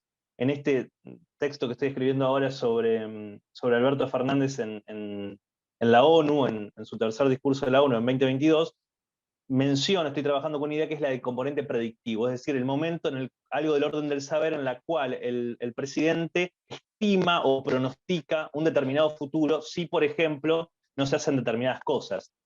Es muy interesante que a partir del intento de magnicidio contra Cristina Fernández, que es muy reciente cuando él da su tercer discurso ante la ONU, gran parte del speech de Fernández esté centrado en señalar que si la ONU no toma cartas en el asunto, el futuro que se avisora es un futuro de violencia política, de violencia fascista y de disputa social creciente. Nada más, muchas gracias. No, muchas gracias a vos, Mariano. Bueno, recontra interesante también. Los invito y las invito a leer Sudamérica en su laberinto, y bueno, cuando salga ahora la segunda versión también, por supuesto. Como verán, tenemos desde análisis más de orden teórico hasta casos puntuales de un programa de televisión o de radio. Hay algunos que obviamente no están acá presentes, pero que también abordan, bueno, distintos países de la región. Y también en forma comparativa, que ese es otro de los trabajos que estimulamos desde nuestra coordinación. Gracias, Mariano, nuevamente. Y bueno, pasamos a la próxima exposición. Yael Espatola, Cintia Bufa y Guillermo me parece que no está, así que vamos con Yael y Cintia. ¿Cómo están? Bienvenidas. Gracias. Gracias por el espacio. Bueno, sí, es un artículo que somos tres autores. Mi nombre es Cintia Bufa, hoy presentamos con Yael Espátola, y bueno, Guillermo Herrera también es parte de este artículo. El nombre es Opción Rechazo, el rol del duopolio informativo chileno en la votación del plebiscito constitucional. Entre agosto y septiembre de 2022 hicimos el análisis de contenido. Bueno, tenemos diversidad de países. Yo soy uruguaya, Yael es argentina y Guillermo es chileno. Los que tenemos el punto de encuentro en que estamos cursando el doctorado en Ciencias Sociales en la Universidad de Buenos Aires y realizamos el seminario La cuestión del poder en América Latina con Marina Mendoza e Inés Narcesian, y de allí surge esta producción, este artículo. Más que nada en lo que es el tema del seminario, la cuestión del poder y todo su marco teórico y metodológico. Brevemente, como decíamos, es un análisis exploratorio que hacemos de 2 medios de comunicación de prensa escrita chilena, los más grandes, El Mercurio y La Tercera, y cómo favorecieron la opción de rechazo al cambio constitucional que estaba previsto. El plebiscito se llevó el 4 de septiembre del 2022 en Chile. Nosotros hacemos un análisis de lo escrito, tanto en sus notas de prensa, en sus editoriales, como en sus columnistas, semanas antes y semanas a posteriori de que sucediera el plebiscito, y cómo estos medios de comunicación, que han tenido históricamente una postura conservadora y por parte de las élites que lo conforman, argumentaron a favor del rechazo. Básicamente tuvimos ese objetivo, nos basamos en la perspectiva teórica metodológica, como dije, de análisis del poder y de élites empresariales, de cómo ejercen poder y cómo inciden en lo que es las políticas públicas, la opinión y la agenda pública, la opinión pública y la agenda también, ¿no? Para recordar brevemente, acá hay varias personas de Chile. Chile transitó una dictadura, como varios países de América Latina, entre el 73 y los 90, y hace una transición hacia los gobiernos democráticos, en donde este tipo de prensa, especialmente el diario El Mercurio, mantuvo un discurso postdictadura, ¿no? y le dio continuidad. Nosotros los denominamos como los duopolios o grandes duopolios de medios de comunicación, tiene presencia en todo el país, territorial muy fuerte. Consideramos que en realidad, como introducción y como parte de lo que nos motivó también a hacer este artículo con base empírica, básicamente, el análisis de grupos económicos y de poder y la relevancia que tiene como avanzar en las ciencias sociales en el estudio de las estrategias que estos grupos y estos grupos económicos, élites de poder y todas las diferencias que se pueden mantener a nivel teórico, las estrategias que realizan para beneficio propio, para decirlo de alguna manera. En eso me parece que estudiar las estructuras de poder en una sociedad, y especialmente en lo que es Latinoamérica, es relevante para una mirada interdisciplinaria y para el desarrollo de las ciencias sociales. La literatura sobre los estudios de las élites empresariales señala que se unen en grandes grupos para favorecer lo que se denomina como captura o cooptación del Estado, y que hacen reducir la transparencia de la política en general, de la política pública. Que a la vez de la política pública tenemos que lidiar, o se tiene que lidiar permanentemente con los intereses de estos grupos. En este caso, en el análisis que nosotros realizamos, se ve, pero bueno, ya lo va a marcar, a trabajar sobre lo que son las conclusiones. Específicamente en el caso de estudio, ¿no? En el proceso del plebiscito constitucional, marcando cohesionando en sus discursos presentes en sus notas editoriales y demás. Bueno, la metodología, como dijimos, es una revisión de la prensa escrita de estos diarios, y analizamos básicamente qué argumentos aparecían para favorecer esa opción rechazo. El análisis de contenidos, los textos, ahondamos en todos esos núcleos o dimensiones de tipos de argumentos presentes en esos discursos, muy claros y de distinta índole, de distinto peso, algunos como más opinión, otros como con algunos perspectivas de objetividad, pero que claramente estaban marcando un apoyo. Después también para fundamentar, o con el objetivo de fundamentar básicamente tomar estos 2 diarios, trabajamos sobre datos que dan muestra del peso económico que tienen y de los grupos que integran estos medios de comunicación.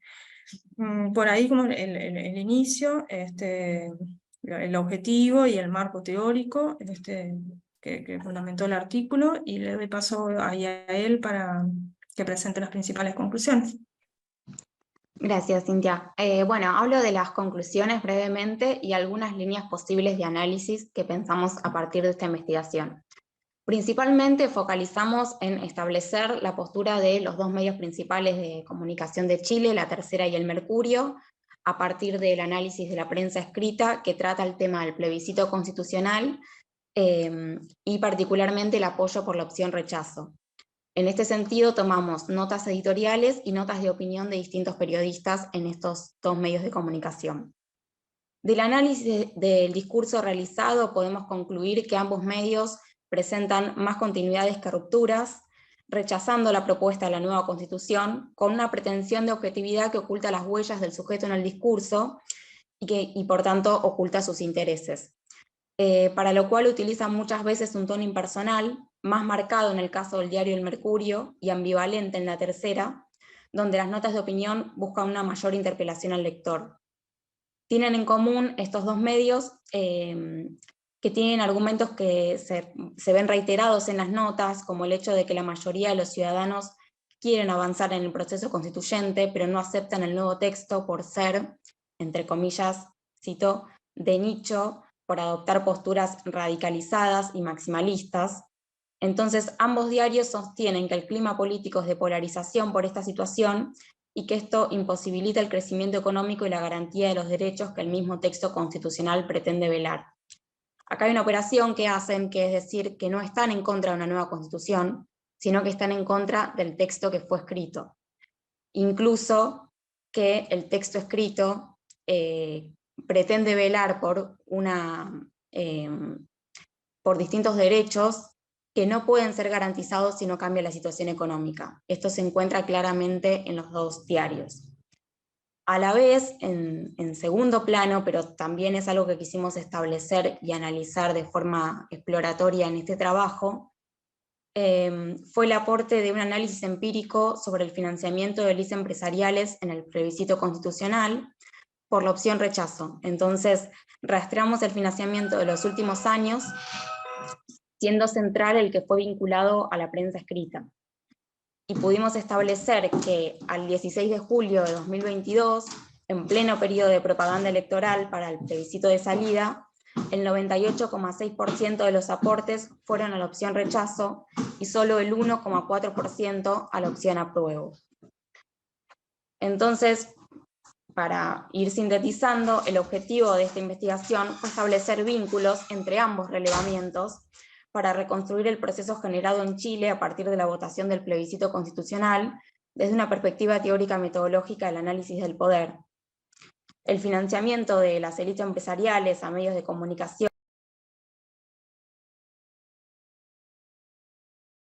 Estás muteada, Yael. Te perdimos, Yael. Que profundicen en la relación. Yael, te perdimos. Perdón. A ver. Acá estoy. Ahora sí. Ah, a mí no me sonó. Bueno, retomo lo último. En la investigación quisimos establecer vínculos entre los dos relevamientos, ¿no? El de los diarios y el del financiamiento. Desde una perspectiva teórica metodológica del análisis del poder, teniendo en cuenta que el financiamiento de las élites empresariales a medios de comunicación por la opción que resultó ganadora es clave para adentrarse en este tipo de estudios y permite continuar también con investigaciones que profundicen en la relación entre las redes de élites empresariales chilenas y el duopolio informativo, especialmente respecto a lo que tiene que ver con la capacidad de influencia tanto de las élites como de los medios de comunicación relevados en procesos electorales y en cuestiones ciudadanas. Eso, gracias por el espacio. Bueno, muchas gracias a ambas y obviamente extiendo el agradecimiento al compañero Guillermo.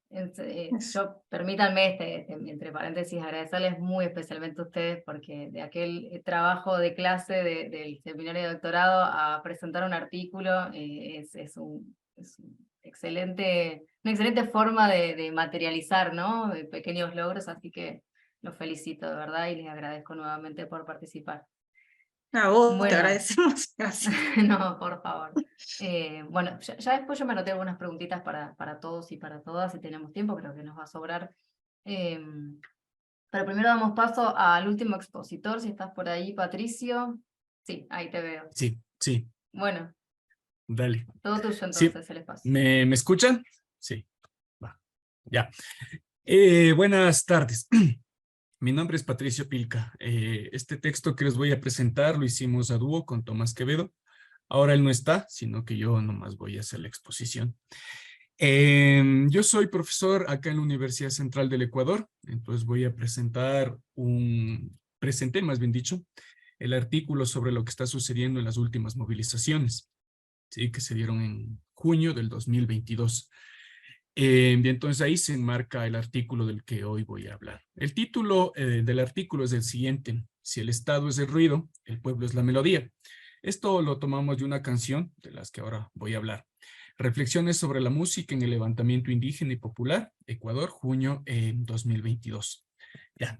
Dicho eso, lo primero el primer punto que quisiera abordar, en el año 2019, en algunas partes de América Latina, se dieron algunos movimientos sociales. En el caso del Ecuador, también se dio esto en el gobierno de Lenín Moreno. Entonces, Lenín Moreno empezó con una implementación de políticas neoliberales, lo que al final del día trajo una gran movilización en octubre del 2019. En ese año se crearon como las condiciones para que un movimiento social se vuelva a reconstituir, ¿sí? Esto es importante anotar porque va a ser la base de donde va a partir el movimiento social de junio del 2022. En junio del 2022, ya con otro presidente, con Guillermo Lasso, que radicalizó las políticas neoliberales que había ya empezado Lenín Moreno, radicaliza las políticas neoliberales y entonces empieza el movimiento social, ¿sí? Aquí vale recalcar que uno de los movimientos más importantes en el caso ecuatoriano es el movimiento indígena, ¿sí? Que se articula alrededor especialmente de la CONAIE, la Confederación de Nacionalidades Indígenas del Ecuador. Entonces, la CONAIE llama a un levantamiento y empieza la movilización. Esta movilización, valga decir, duró 18 días. Según los registros históricos, sería la más grande en los últimos 23 años, más o menos, ¿no? Entonces, tiene esta duración. ¿Cuál era el reclamo? Principalmente eran los reclamos al incremento de la pobreza, al incremento de la desigualdad y al desempleo, fruto, entre otras cosas, de las políticas que Guillermo Lasso había implementado, pero también del COVID, ¿no? Todo el problema que había, que ustedes mismos se han referido, todo el problema que había traído en todos los estados en América Latina, en el mundo, supongo. En el caso ecuatoriano, esto había dado paso a que el Estado radicalice las medidas, por ejemplo, en temas como la salud. Entonces no había inversión de la salud, sino que lo que pretendía es privatizar la salud en pleno momento de la pandemia. Entonces, entre otras cosas, a esto es lo que respondió el movimiento social.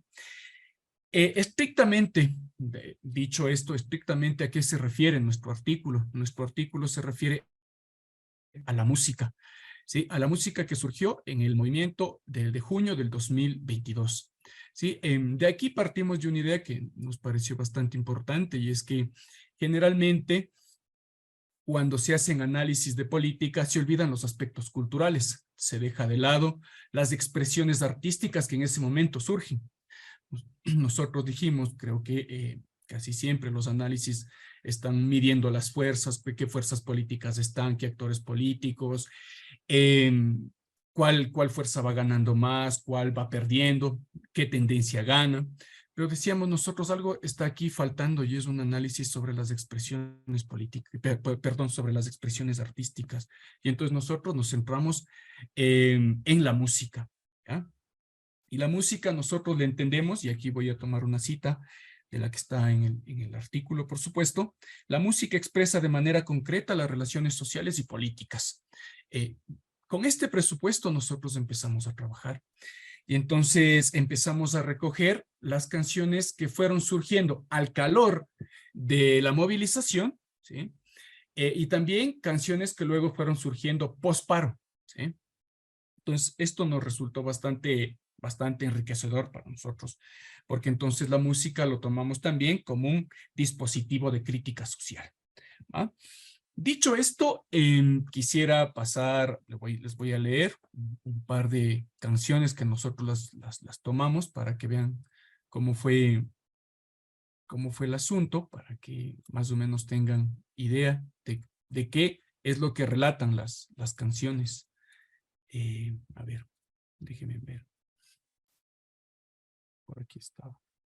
Justo lo apunté para no olvidarme.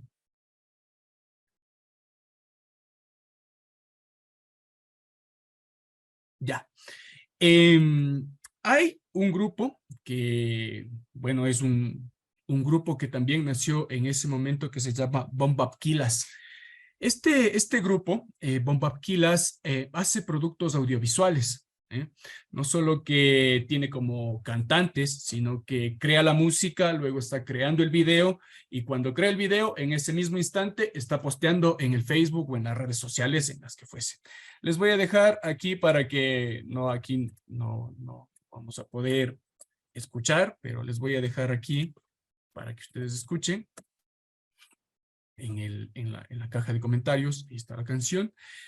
¿Qué hizo Bombapquilas? Bombapquilas hizo 2 productos audiovisuales que resultaron bastante ricos. El primero lo hicieron el 26 de junio del 2022, justo en el día 13 de la movilización. Uno de los lugares donde se estaba quedando la gente del movimiento indígena era en la Universidad Central del Ecuador. Bombapquilas se le ocurre, ahí en plena Universidad Central, juntar a la gente, juntar a los artistas y empezar a cantar. Entonces, alrededor de la gente, toda la gente, sobre todo raperos, hip hoperos, empiezan a improvisar. Y entonces con la pista empiezan a improvisar y empiezan a sacar canciones. Aquí, como les decía, les quisiera leer solo una partecita. Y dice así una de las canciones, una de las raperas que en ese momento improvisa. Dice: estamos sin aceite, sin comida y sin verdura. El sistema hace que el pueblo pierda la cordura. Campesinos labrando las calles con sudor, secando sus lágrimas con ponchos bajo el sol, ¿sí? Cansados, emputados, esperando una respuesta de este puto gobierno que cada día más apesta, ¿sí? En esta letra para nosotros fue como súper fuerte, porque nos llegó mucho, porque además deberían escuchar los acordes de la canción, porque los acordes pertenecen al San Juan, que es un ritmo popular del Ecuador, que ahora lo han mezclado. Tradicionalmente es con flautas, con quenas, pero ahora lo pusieron como con samples. Entonces, cuando le pusieron los samples, eso empezó a sonar de forma descomunal. Y entonces, este primer encuentro que lo hicieron congregó a muchísima gente del paro. Entonces, esto fue súper sintomático, porque la gente estaba yendo al paro, pero se encontró con este grupo de artistas, y cuando se encontró con este grupo de artistas, acogió a miles de gentes. Entonces, y eso es lo que se ve en el video. ¿Sí? El video lo que muestra es eso.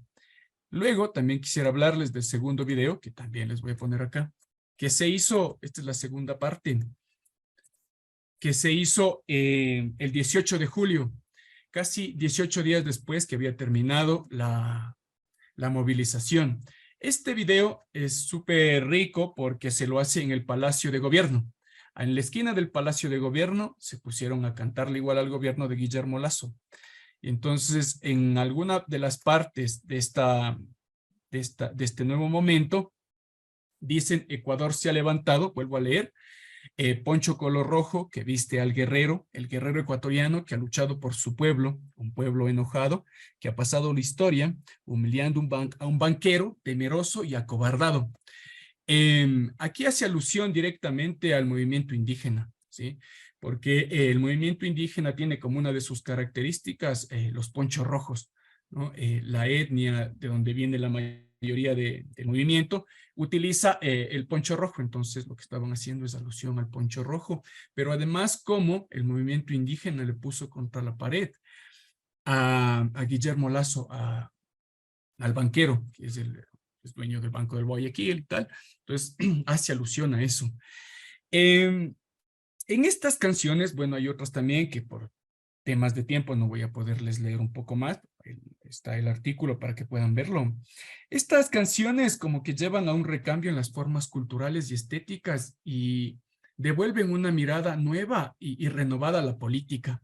Porque esa política que muchas veces es como discursiva, que tiene que ir el líder y empieza entonces el discurso y tal, esto como que empezaba a ser canción. Estas otras formas políticas que tienen que ver con la música, que tienen que ver con el arte, que vinculan a los jóvenes, resignifica la misma política. Y eso creo que era importante, que nosotros lo habíamos anotado en nuestro artículo, ¿no? Como lo dicen exactamente ellos, ¿no? Hay una repolitización del verso duro, y cuando dicen verso duro es como que están aludiendo a esto, ¿no? De poder a través de las líricas, a través de la música, poder entonces discutir también la política, esta política que muchas veces a los jóvenes como que les desplaza, como si la política fuese un asunto solo de gente mayor, pues le devuelve esta posibilidad a los jóvenes, ¿no? Finalmente, ya para ir terminando, quisiera decir que esto fue como uno de los versos también, cierra con esto y dice, el pueblo necesita al pueblo. Entonces también hacía como alusión a que estos artistas que se sienten parte del pueblo también están luchando con el pueblo. Y es que eso también se notaba en una de las manifestaciones que les comentaba, que después de una especie de concierto, toda la gente que se aglutinó continuó con la marcha hacia el Palacio de Gobierno. Y eso también fue como un hecho importante dentro de las últimas movilizaciones que se dieron en el caso ecuatoriano. Nada, hasta ahí quedo con mi relato. Cualquier duda, comentario que se pueda discutir, pues aquí estoy. Muchas gracias. Muchas gracias a vos, Patricio. También súper interesante el artículo. Los invito a leerlo porque ahí está toda la riqueza de lo que acaba de comentarnos muy rápidamente. Antes de pasar las preguntas, quiero muy brevemente mostrarles de qué se trató el cuaderno completo, porque como les dije, nos faltaron autores y autoras de cinco artículos, perdón. A ver dónde tengo acá. Muy rápidamente, bueno, mostrarles con qué otros artículos se van a encontrar cuando revisen ahí nuestra publicación. Valeria Paccioni Hurtado y Miguel Eduardo Antesana Corrieri escribieron también un artículo más vinculado con las primeras exposiciones teóricas, titulado Miradas comunicacionales de la polarización política en entornos digitales, una revisión bibliográfica, también llevando la discusión hacia entornos digitales, y hacia la cuestión de la polarización, que en términos de política es un tema bastante candente y que está en casi todas las aproximaciones que vimos hoy.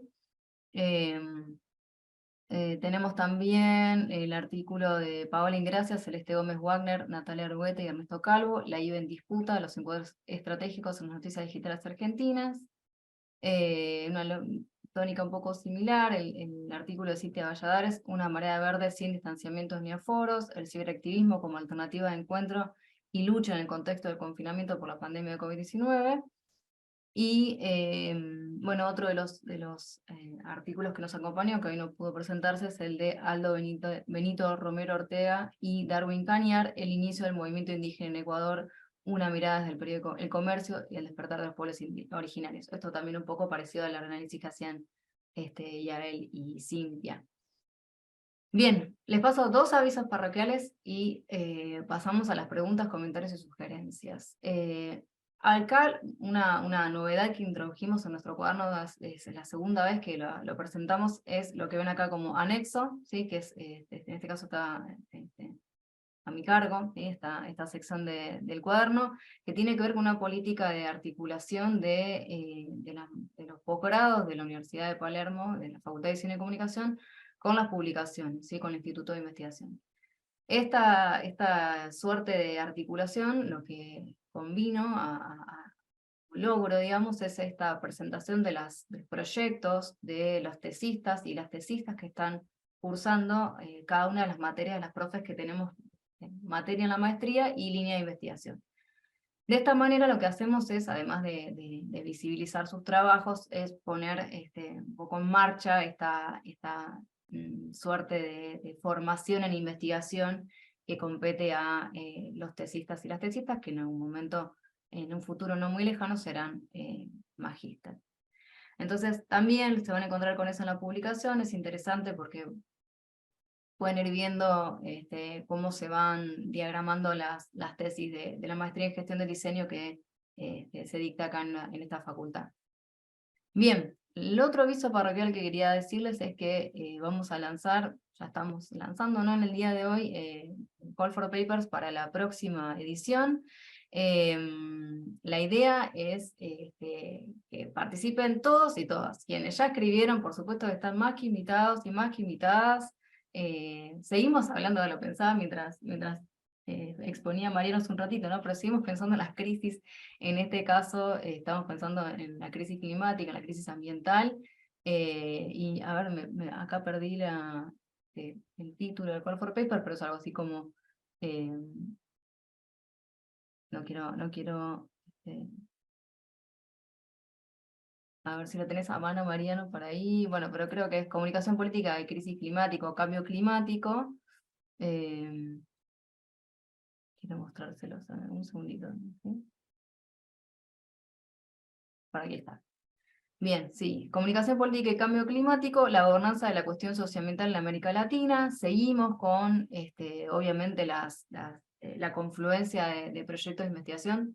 La Universidad de Palermo por un lado, el Centro de Innovación de los Trabajadores por el otro, a cargo acá tenemos a Marino D'Agati como uno de sus integrantes, y el equipo de investigaciones políticas de la Universidad de Santiago de Compostela, que es el otro codirector, perdón, que hoy no se pudo presentar, Pablo Carlos López López. La idea entonces es que se puedan presentar trabajos que tengan que ver con algún aspecto de la comunicación política vinculada con el cambio climático, la gobernanza socioambiental, las crisis y los conflictos que se generan en torno a estas cuestiones, desde analizar cómo se presenta la cuestión ambiental en las agendas de gobierno, cuáles han sido los modelos de gobernanza de la crisis climática, cómo han impactado también en los discursos, la agenda ambiental, cómo se presentan las campañas electorales en diversas escalas, sea local, regional o nacional, los conflictos que se generan en torno a la cuestión socioambiental, territorial, climática, y el rol de la comunicación política en esos contextos, discursos también de actores no gubernamentales sobre la cuestión climática en prensa, en organismos nacionales e internacionales, la incidencia de la participación ciudadana en esta cuestión, ver también, como hoy tuvimos algunas presentaciones sobre, podríamos decir esto, ¿no?, modelos alternativos de gestionar la crisis climática, gestionar la comunicación política ligada a la crisis, como las propuestas de las comunidades indígenas de América Latina, y cuestiones vinculadas, por ejemplo, al género y el cambio climático, ¿sí? Como verán, tratamos de seguir como persiguiendo la agenda de las preocupaciones más urgentes de la región latinoamericana. Nos pareció que teníamos que abordar la cuestión climática en este escenario signado por tantas manifestaciones de esta crisis en nuestra región. Y como siempre, bueno, aceptamos dos modelos de trabajos, los artículos más de carácter teórico, como acá vimos en las primeras presentaciones, y los artículos que tienen una base más empírica, como los estudios de casos, tanto caso único como comparativos. Caso único, múltiple, comparativos. La calendarización, esperamos los resúmenes hasta el 1 de noviembre de este año, los artículos completos hasta el 31 de enero del próximo año, y como siempre intentamos que las publicaciones estén terminadas para el primer semestre de cada año, ¿sí? Ustedes, mayo, junio, van a tener su artículo publicado en cuadernos del Centro de Estudio de Cine y Comunicación, que, valga la aclaración, no lo hice antes, pero está indexada en Cielo, Latindex, EBSCO y DianNet. Cualquier cosa, en breve vamos a lanzar igual oficialmente el Call for Papers, pero si se me permite voy a dejar mi correo por acá abajo por si alguno de los presentes quiere mandar su resumen. Ahí tienen. No sé, Cristian, si vos Ah, no, acá. Bien. Ahí pueden escribirme para hacer cualquier consulta vinculada con la línea de investigación o con la próxima publicación. Bueno, ahora sí, ya dimos todos los avisos parroquiales, hemos expuesto, hemos brindado todas las informaciones necesarias. No sé si hay preguntas, consultas. Aclaro que pueden ser incluso de los mismos autores hacia otros autores, ¿sí? La idea es que se abra un diálogo, a ver quién se anima a romper un poco el hielo. Bueno, puedo hacer más que una pregunta, bueno, en realidad sí es una pregunta para Mariano, por algo que él señaló en su presentación, y me llamó la atención porque quizás es algo que yo en otros trabajos sobre el discurso de Duhalde, también en el marco de la crisis del 2001, encontré, y que es esta persistencia de la aparición del interdiscurso religioso. Lo mencionó, y vos, Mariano, lo vinculaste específicamente a la exhortación, pero me preguntabas, por un lado, más como una hipótesis, o como... sí, como una hipótesis, digo, ¿pensás que puede llegar a haber un vínculo entre sobre todo en los discursos políticos, ¿no? Que suele entender este gesto en el marco de crisis, me refiero, ¿no? De intentar religar los vínculos, de volver a tender lazos, ¿no? Como de promover formas ordenancistas, ¿sí? O sea, cuando digo ordenancistas no estoy queriendo decir algo necesariamente negativo, sino de reposición de alguna forma de orden, y me pregunto si ahí esta pervivencia de la referencia religiosa no nos tiende como un punto de continuidad entre varios de los casos que incluso has estudiado vos antes en el discurso kirchnerista y demás, y que haces es una pregunta para todos y todas los de la mesa, si también encontraron este elemento en los discursos que analizaron, aunque me parece que es más difícil probablemente encontrarlos en los discursos sociales que en los discursos políticos, en el sentido de política restringida, ¿no? Institucional. Pero bueno, quizás no es así, estoy teniendo un gesto un poco prejuicioso, pero me pregunto si hay una continuidad.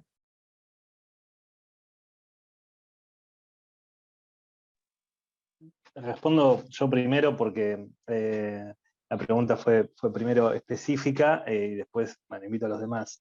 En el caso de, arranco por el caso concreto del discurso de Alberto Fernández y sobre todo el primero. En todos los discursos de Alberto Fernández que yo vengo leyendo, referidos, pronunciados dentro de la Asamblea General de la ONU, ¿no? Hay un fuerte componente exhortativo donde Fernández repite de una y otra vez el gesto de invitar a sus pares, a través de sus pares, a la humanidad. De hecho, la entidad humanidad aparece con frecuencia, a revisar modos de vida, a revisar modelos de acumulación, o a revisar el modo en que estamos obrando, porque nos enfrentamos a una vida, ¿no? Y en este sentido hay un tono apocalíptico, en un sentido literal, apocalíptico. En su segundo discurso, él dice algo así como: ¿es solidaridad o extinción? ¿Es ahora o nunca? El concepto mismo de solidaridad es un concepto no solo central en ciertas tradiciones de lo religioso, sino específicamente en los vínculos entre lo que se ha llamado el catolicismo postconciliar y el peronismo en la Argentina, del cual procede buena parte de la formación de Alberto Fernández como dirigente, por más que él tenga, digamos, ciertas distancias respecto a otros discursos más propiamente religiosos o afiliados a lo religioso, como podría ser muchas de las declaraciones de Cristina Fernández, o si nos vamos a otro país, hablar de Bolsonaro, por ejemplo, ¿no? Que su eslogan mismo era Dios encima, Brasil encima de todo y Dios encima de todo.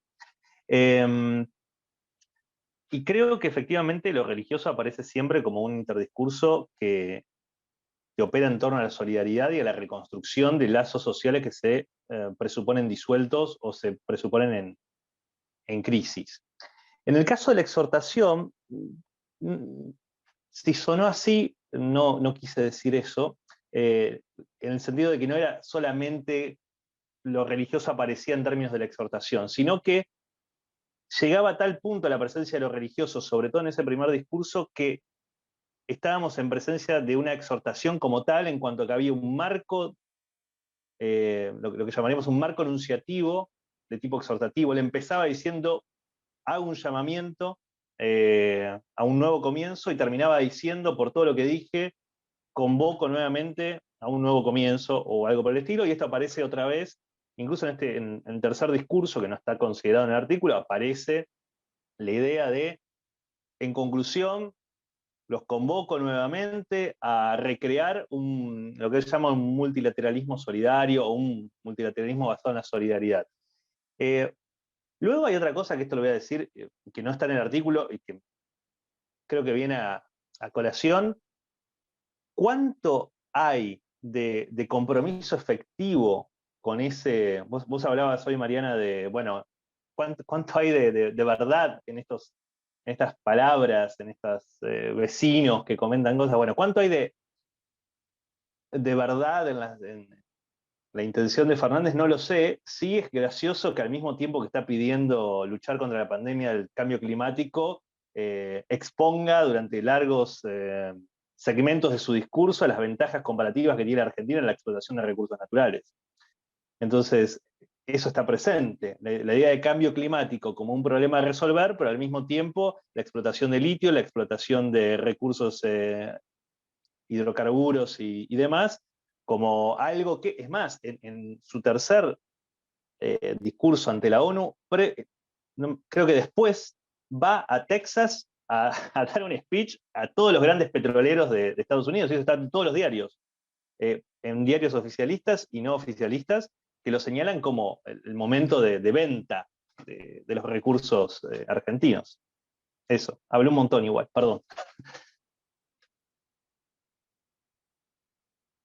Gracias, Mariana, por la pregunta, y Mariano por la respuesta. El resto de los expositores, no sé si quiere, a partir del disparador de Mariana, comentar algo.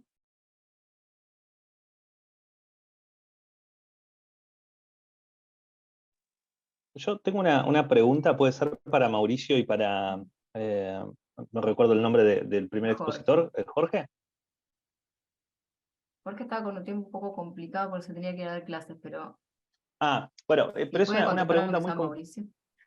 En realidad es una pregunta para todos, pero ellos dos porque específicamente hacen un planteo de tipo más epistemológico teórico, y es, ¿qué ocurre? Y está directamente conectado con lo que planteaba respecto a esta suerte de crisis permanente en Argentina. ¿Qué ocurre con la idea misma de crisis cuando esa dimensión crítica o esa constatación de una situación crítica se vuelve habitual, se vuelve constante?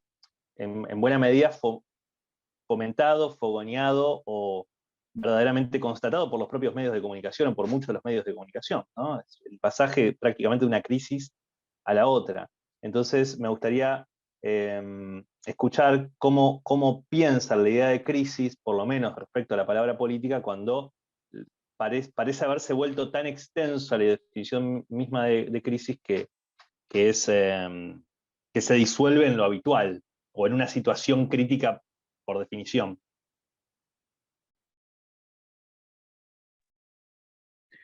Jorge dice que puede responder rápidamente, así que le doy la palabra. Sí, pero Cristian no puede, no está habilitado para hablar, no sé por qué se le salió el... ¿No está Cristian? Sí. Si podés habilitarlo, Jorge, para contestar.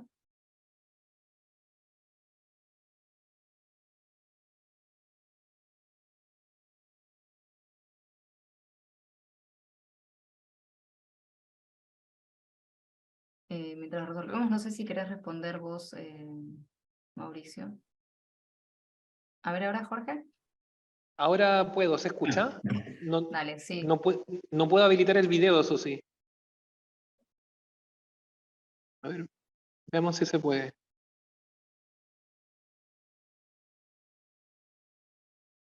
Bueno, puedo responder sin video. Dale. Bueno, a ver. Ok, mira.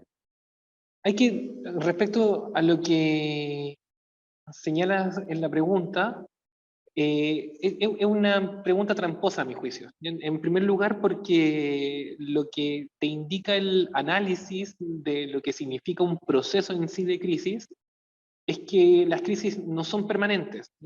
Actualmente en Chile no vivimos en un proceso de, como se denominó en su momento, de crisis social. ¿Ya? Es decir, no hay grandes movilizaciones, no hay disrupción del equilibrio del orden, no hay cortes en las rutas, no hay barricadas, no hay ningún tipo de expresión en dicho ámbito. ¿Bien? Sí podríamos decir que hay crisis política, pero tampoco es tal porque así como funciona el sistema, efectivamente está otorgando gobernabilidad y hasta cierto punto también acuerdos entre las distintas fuerzas en distintas materias. Hace poco, por ejemplo, en Chile se aprobó en negociación parlamentaria el royalty, están avanzando las negociaciones en temas de previsionales, pese a que, digamos, la coyuntura cotidiana puede ilustrar, digamos, o representar que hay disrupción en términos concretos, no, estamos muy distantes de lo que fue el escenario del año 2019 en el país. Entonces, en dicho sentido, hay que diferenciar si experimentamos una crisis económica, crisis política, crisis social y de distintos tipos, en dicho sentido. Ahora,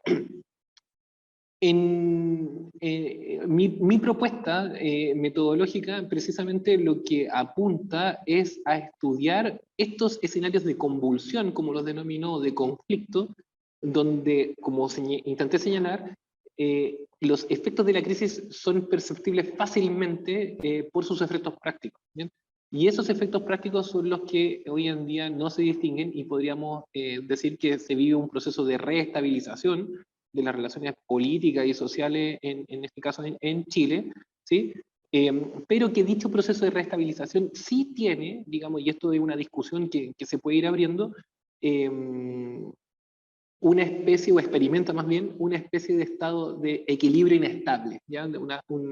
Una estabilización inestable en el sentido de que todas las fuerzas políticas lo están distinguiendo, los análisis especializados en ciencias sociales también lo discuten, sobre la posibilidad de que podría venir un nuevo estallido dependiendo de determinados acontecimientos. Ahora bien, el carácter y la forma, bueno, ahí habría que discutirlo.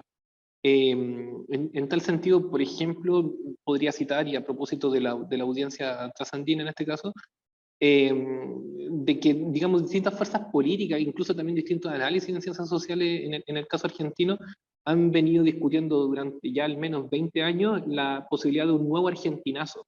¿Bien? Entonces, y es una discusión que yo he escuchado permanente en ciertos sectores. Entonces, bueno, lo dejo planteado de tal forma, de que son elementos que son sujetos a discusión y análisis.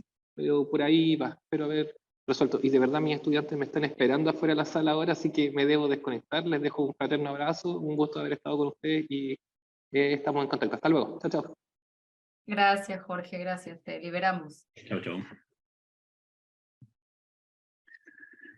Yo quisiera también un breve comentario. Me recordó una pregunta clásica de la sociología de Durkheim cuando él se pregunta sobre los estados de normalidad en la sociedad, y él plantea, por ejemplo, si estuviéramos todos enfermos, era algo así, no recuerdo bien en las reglas del método sociológico, si estuviéramos todos resfriados, la situación de normalidad sería el resfrío, y en relación a una cosa casi cuantitativa, la normalidad estaría dada por lo general. En este caso, la situación de crisis, bueno, yo coincido con Jorge, realmente la situación de crisis actualmente en Chile, si bien hay cierta estabilidad, pero también las situaciones de crisis son planteadas desde quienes tienen el poder discursivo de señalar lo que es crisis y lo que no es crisis. En este sentido, por ejemplo, y también reflexionando en torno al trabajo que planteó Cintia sobre el rechazo y sobre el apruebo, claramente el proceso de elecciones y de campaña electoral se planteó discursivamente desde los medios como una posibilidad de aumentar la crisis política que supuestamente los medios planteaban que existía en Chile. Actualmente, si quisiera realizar un trabajo similar, porque estamos en un periodo también de campaña electoral, por si no saben, en Argentina, luego de frustrado este intento de instalar una nueva constitución, actualmente estamos en un nuevo proceso constitucional. Hay una campaña electoral nuevamente para ver la posibilidad de cambiar la constitución, y nuevamente vamos a enfrentarnos a la opción de apruebo y rechazo. Entonces, pero los medios no han puesto en el tapete este proceso constituyente, por lo tanto la gente no conoce quiénes son los constituyentes, ni cuáles son las propuestas de cambio constitucional. Entonces no existe en este momento en la opinión pública tal proceso. No hay una crisis porque, a esto voy, porque los medios no han planteado ese tipo de crisis en relación al proceso constituyente. Bueno, también a propósito de esto, del poder de los medios, ayer leía una encuesta donde se plantea que el 27% de los chilenos cree que estamos en un régimen comunista, que ese es el régimen, el modelo político que rige en nuestro país es el modelo comunista, una encuesta académica. Que bueno, uno puede cuestionar también la muestra y todo eso, pero para que veamos cómo los medios tienen la capacidad de también establecer lo que es crisis y lo que no es crisis. Bueno, yo, tal como Jorge, por un motivo distinto me tengo que retirar, un tema doméstico, tengo que ir a buscar a mis hijos al colegio ahora, así que me quiero despedir y también agradecer este espacio, así que eso, muchas gracias. Aprovecho para saludarlo a Mauricio, que hacía mucho que no lo veía. Sí, eso, Mariano, nos Un vimos abrazo allá en grande. Barcelona antes de la pandemia, justo unas semanas antes Justo de la antes. pandemia. Muchas Tanta gracias. crisis invierno. Un abrazo. Sí. Bueno, de todas maneras, se nos fue el tiempo. Como ustedes saben, el coloquio sí, digo, este encuentro, ¿no? de distintas mesas sigue su curso. A las 16 arranca otra, así que tenemos que dejarle espacio a los siguientes presentadores, pero bueno, agradecerles muchísimo cada una de sus exposiciones, su predisposición a participar de la publicación, a participar de cada una de las revisiones, de las etapas, y también de esta presentación que hace a nuestra intención de que sea una instancia de diálogo, ¿no? Y de crecimiento de todos y cada uno de los que participaron y participarán también. Así que bueno, ya están dadas las prerrogativas para la próxima edición, y esperamos, seguro, Mariano también, contar con algunos de sus trabajos. Bueno, muchísimas gracias. Me quedo con una cuestión que la dejo ahí picando, pero me pareció interesante, que es que habría una dimensión necesaria de evidencia en la crisis. Y eso me parece que es algo interesante para problematizar, porque justamente uno de los grandes problemas, o una de las grandes discusiones que se dio acá en 2015, es si había una crisis que había sido tapada, o si no había una crisis, ¿no? Entonces, a mí me parece que hay algo muy interesante para pensar, si la crisis solamente se manifiesta de manera escandalosa, de manera manifiesta, valga la redundancia, o si podemos pensar la crisis por fuera de los fenómenos que la manifiestan en lo público, ¿no? Eso es, bueno, no sé, una cuestión que me queda ahí pensando. Bárbaro. Para próximos números, entonces. Para el próximo número. Muchísimas gracias y que tengan un hermoso día. Muchas gracias. Muchas gracias. Igual para ustedes. Gracias a Chao. todos. Chao.